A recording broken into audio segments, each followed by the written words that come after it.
Okay, this take might get me in trouble.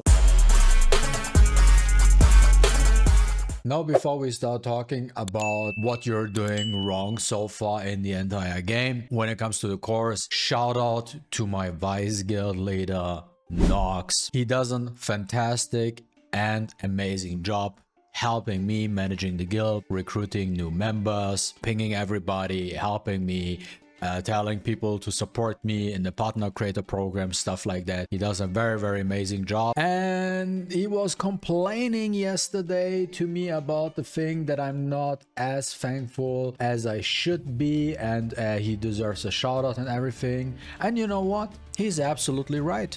He's absolutely right. I don't have any ill intentions or whatsoever. It was just for me natural that he's helping me out doing all the stuff, because he just does such an amazing job. I don't really have to do that much really, except for just giving my blessings overall. But yeah, that's about it. So that's why big shout out to my Vice Guild leader, Nox. Fantastic and amazing job he provides to the guild. Level Up. They, like, ironically, jokingly, we call the guild also Love Up, because it seems like our guild is into K-dramas a lot. Some big love for K-dramas in my guild. But that's for that. But now, since we are discussing a different topic today, what do I want to discuss with you? The thing you want to focus on when it comes to cores. I don't tell you about, do you want to go with ice core here, fire core, that's whatever to me. This is whatever. I'm talking now, what is the smartest thing to do when it comes to your course? As we all know, we have like we saw different flowcharts talking about what substats you should aim for when it comes to your course, and we say like, okay, you should aim for damage increase, you should aim for crit damage, you should aim for crit rate, stuff like that, right? The thing is, it is actually not a good choice to opt for these stats. And I tell you why. Now, this is where we get into the thing. Now, first and foremost, why is it actually not good? Like, from a short-term perspective, it might be okay. But for long-term, you're actually shooting your own feet and just wasting your resources. If we get new cores with the new wobble, I mean, that's a different story. But at the end of the day, the topic I want to discuss are these stats here. Now, if you look at stats like crit rate, crit damage, depth penetration, and damage increase, okay? If we click at that question mark, it says additional damage when a critical hit activates. The required stat value increases depending on the target's level. Now, the thing with these stats is there are a couple of things you need to know. First and foremost, they are capped. Now, at a certain point, you know, you just need a little bit of points to get to a certain amount, like threshold. And after that threshold, you need way more points just to get minuscule increases for your crit damage, your defense penetration, and damage increase, what so and so forth, right? You need a lot of stat points just to increase your stats. And then the next thing, you have another problem. When you fight enemies, we are currently level 99. I will hit level 100 tomorrow. But currently, when we're fighting other belts, maybe, I don't know, maybe is it in the workshop? Not 100% sure. We have battles, so Baron, for example, is level 97, so this is good. But we have enemies who are above level 100. Now, what is the issue with that? Once we fight enemies who are above level 100, 105, 110, whatever it might be, it changes the value of our stats. There were like a lot of tests and something, like crit damage dropping when the enemy is to high level from whatever you have down to 127%, stuff like that. And the same goes to defense penetration, damage increase. All these stats, they decrease because the enemy level is too high. Why is that an issue? All the stat points you are putting into this specific resources does not matter when you fight higher level enemies, or maybe you don't meet the CP requirement, right? You get heavy penalties. That's what I'm trying to say. You basically get heavy penalties for using these stats. But there is one stat that does not get any penalties, and that is mana power consumption reduction. Mana power consumption reduction, it doesn't matter if the enemy level is too high, if you red CP, it doesn't matter. That stat is not affected by anything. Okay, this stat is not affected by anything, and what it does is reduces the cost of casting skills, which basically makes sure that you're not running out of mana too fast. When it comes to gear, you have your gear, you have your stats. What you focus on for your Jinwoo on attack percentages, you're focusing on crit damage, stuff like that. You focus on damage increase, right? This is what you aim for, crit rate here with your gear, right? Moving forward, if you think about it long term, what will happen in the future? We will get better gear, we will get higher level gear. Whatever level 78, 75 we have, will at some point we get level 85 gear, level 100 gear, right? But when it comes to these stats here, when crit damage, depth penetration, stuff like that, it's still capped unless Netmarble decides to change something. But if they don't change anything, that will still stay the exact same. While you have an easier time. And also the next thing is when it comes to gear, right? We also have, when we go to enhance, these upgrade scrolls, right? Now, as you can see, we only have epic upgrade scrolls so far. I can guarantee you we will get legendary upgrade scrolls as well, which boost our stats even further. Now, when you have something as a subset like a crit damage, for example, right, and you want to enhance it, you can easily boost it. It's insane what kind of boost you can get with these upgrade scrolls, and you get higher level gear and stuff like that. So you can boost your stats. You basically try to boost these stats with your gear. But what you don't want to do with your gear is like focusing on mana consumption reduction, right? It doesn't do much for you for your gear because you're focusing for the damage. Why is it so interesting now to focus on mana consumption reduction with your cores? Because long term, if you think it from a long-term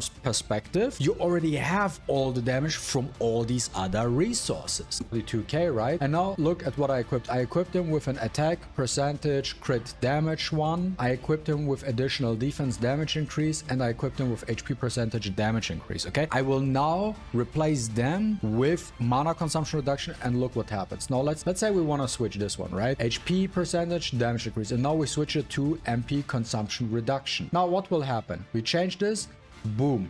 You see that? The CP increased by 3000, almost 3000. Now we do it with this one here. Okay, damage increase, change. We switch it for this one, right? So basically the same. Just mana consumption reduction. Boom. Another almost 3000 CP. Now we do that as well, change that with whatever here, because I have one here but it's not maxed out yet, so I switch that just with a light one, right? So we will just neglect this here. We get 4000. So now by changing damage increase, crit damage with a full mana consumption reduction effect, right? So what happened? I got an CP increase by 10k. You might think, oh, there are two factions. Might be one of you guys might think like, oh, that's not that much, and then the other might be like, oh, that's crazy. Yeah, it's actually insane. The reason why I'm talking about this is the thing is mana consumption reduction has the strongest CP boost in the game. Hands down, it has the strongest CP boost in the game. And we have two different types of content in this game. We have content in this game, for example, the workshop, or we have something like instance dungeon where CP at some point it just doesn't matter. Why does it not matter at all? Far above what is needed in the first place. So it doesn't matter what kind of stuff you bring. But you know what's very important for free to play? Because we always look at combat power. Right, guys? We always look at combat power, especially that's why we're saying it's not, when it comes to new units, it's not about, oh, use the ideal stopping point is A1, A3 or A5 for you. No, ideal stopping points for characters right now is only either you go A5 or you go A10. That's it. Why? Even for free to play, when you go into hardcore difficult dungeons where you need the CP, you not equip something like an A5 unit. Nah, you look something, oh, this character I have A10 with an A10 weapon. I put this in. Why? Because I get the biggest CP boost. So I am within the recommended CP threshold. So this is what you're trying to aim for. Now, what else can you do? The thing is, when it comes to these difficult dungeons overall, right? It doesn't matter if you go for extra damage increase or extra crit damage or whatsoever, because when the enemy is above a certain level, you get penalties anyways. You're getting debuff. Now, if you switch all your cores, like crit damage, damage increase, you switch them all to mana power consumption reduction, right? It basically nets you 10k extra CP. Now you're going in and you have basically an extra 30 to 40k extra combat power. This extra 30 to 40k extra combat power could be a make or break for you build to clear specific content, because this maybe puts you above the threshold of being just at 95% of the recommended CP, or just puts you slightly above the recommended CP, because in content with 2 flame emojis, if you're not above the recommended CP, you're not gonna break the break boss if the enemy has a break bar, because you will just not delete it. You have to be above. Now, it doesn't matter if you look for the perfect like crit rate, crit damage, damage increase, stuff like that, because if you don't go above the threshold, you're not gonna beat the content. It doesn't matter for you. So that's why it is smarter just to opt for mana con reduction, just because it gives you the biggest boost in CP. And all the other stats you can think about long-term later down the line. So the first step should be just focus, get the cores, get them with mana power consumption reduction, because this way you make sure that you get the highest CP boost possible. And after you did that, then you can look at, okay, now I want to get maybe damage increase, crit rate for other content, which is maybe, let's say, a guild boss, where you don't really necessarily need a certain amount of CP, right? Because there it does not matter as much. For certain hunters it does, because you still want to have mana power consumption reduction, because at the end of the day, if they do not have enough, then they just run out of mana too fast. Now on the other hand, why is this also interesting for autoplay and stuff like that as well? With the build, with my gems and everything, and if I put triple MP con, I get 6,126 points in MP con. I did a test with mana consumption reduction. What 6,100 points for me is basically a 35% mana cost reduction. So if something costs me 100 mana to cast, because of my build, it only costs me 65 now. It's actually insane, especially if you notice, like when you try some autoplays,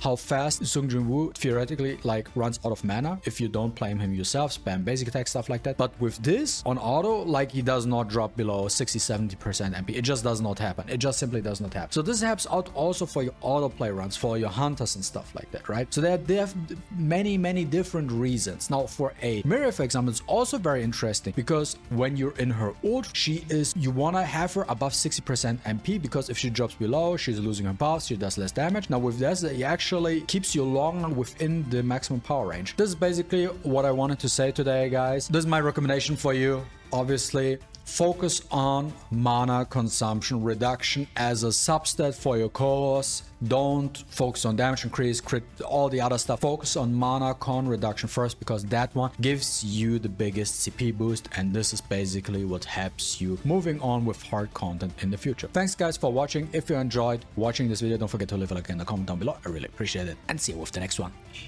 Deuces.